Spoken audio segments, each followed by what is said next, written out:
ಕೊಡಗಿನ ಇತಿಹಾಸ ಪ್ರಸಿದ್ಧ ನಾಪೋಕ್ಲು ಬಳಿಯ ಎಮ್ಮೆಮಾಡು ದರ್ಗಾದಲ್ಲಿ ಅಂತ್ಯ ವಿಶ್ರಾಂತಿ ಪಡೆಯುತ್ತಿರುವ ಸೂಫಿ ಶಹೀದಿ ವಲಿಯುಲ್ಲಾಹಿ ಸಯ್ಯದ್ ಹಸನ್ ಸಕಾಫಿ ಹಳ್ಳಮಿ ಹಾಗೂ ಇತರ ಮಹಾನುಭಾವರ ಉರುಸ್ ಸಮಾರಂಭಕ್ಕೆ ಶುಕ್ರವಾರ ಗಣ್ಯರು ಶ್ರದ್ಧಾ ಭಕ್ತಿಯ ಚಾಲನೆ ನೀಡಿದರು. ಎಮ್ಮೆಮಾಡುವಿನಲ್ಲಿ ಶುಕ್ರವಾರ ಜುಮಾ ನಮಾಜಿನ ಬಳಿಕ ದಫ್ ಪ್ರದರ್ಶನದೊಂದಿಗೆ ದರ್ಗಾಗೆ ತೆರಳಿದ ಸಮುದಾಯ ಬಾಂಧವರು ಬೆಳ್ತಂಗಡಿಯ ಸಯ್ಯದ್ ಜೈನುಲ್ ಆಬಿದೀನ್ ಜಿಫ್ರಿ ತನ್ಯಾಳ್ ನೇತೃತ್ವದಲ್ಲಿ ಮಕಂ ಜಿಯಾರತ್ ಹಾಗೂ ವಿಶೇಷ ಪ್ರಾರ್ಥನೆ ಸಲ್ಲಿಸಿದರು. ಎಮ್ಮೆಮಾಡು ತಾಜುಲ್ ಇಸ್ಲಾಂ ಮುಸ್ಲಿಂ ಜಮಾತ್ ಅಧ್ಯಕ್ಷ ಪಿಎ ಅಬೂಬಕ್ಕರ್ ಸಕಾಫಿ ಧ್ವಜಾರೋಹಣ ನೆರವೇರಿಸಿದರು.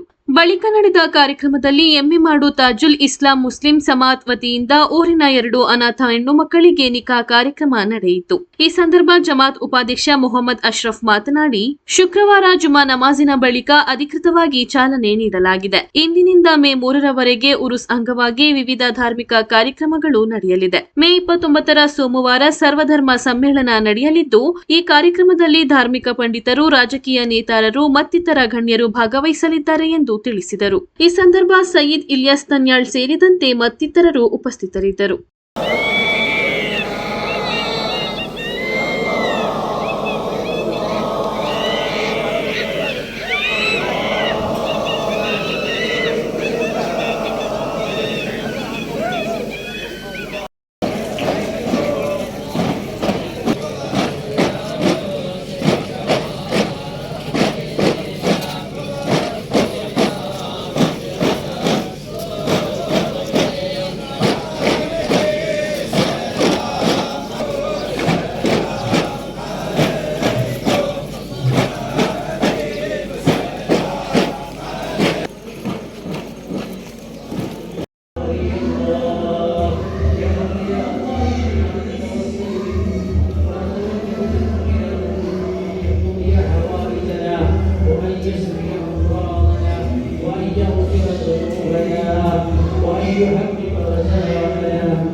ಸೂಫಿ ಸೈಯದ್ ರಲಿಯಲ್ಲಾಹು ಅನ್ಹು ಹಾಗೂ ಸೈಯದ್ ಹಸನ್ ಸಕಾಫ್ ಅಲ್ ಹಳಮಿ ರಲಿಯಲ್ಲಾಹು ಅನ್ಹುರವರ ಉರುಸ್ ಕಾರ್ಯಕ್ರಮವು ಇವತ್ತು ಮಕಾಂ ಜಿಯಾರತ್ನೊಂದಿಗೆ ಅಧಿಕೃತವಾಗಿ ಚಾಲನೆಗೊಂಡಿರುತ್ತದೆ.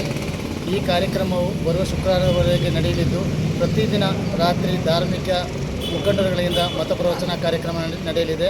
ಅಲ್ಲದೆ 29ನೇ ತಾರೀಕು ಸೋಮವಾರದಂದು ಸಾರ್ವಜನಿಕ ಸಮ್ಮೇಳನ ಹಾಗೂ ಭಕ್ತಾದಿಗಳಿಗೆ ಅನ್ನಸಂತರ್ಪಣೆ ಕಾರ್ಯಕ್ರಮವು ಕೂಡ ನಡೆಯಲಿದೆ. ಎಲ್ಲ ಕಾರ್ಯಕ್ರಮದಲ್ಲಿಯೂ ರಾಜ್ಯದಿಂದ ವಿವಿಧ